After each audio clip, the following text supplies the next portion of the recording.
Remember, this is just a sketch.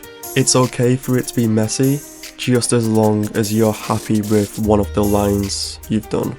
If you've done it with the first try, congrats, that's amazing. If you've done it with the 8th time, it's okay, as long as you've got the right lines.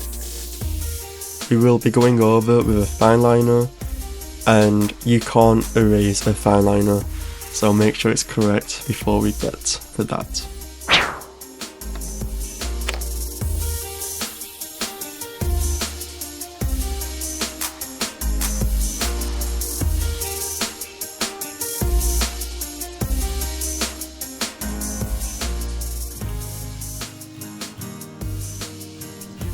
Okay, I actually forgot to record, but you missed out me adding some windowsills. I added some smoke to the chimney. So once you're all done, be sure to just decorate your house the way you want. Maybe even look online for some inspiration.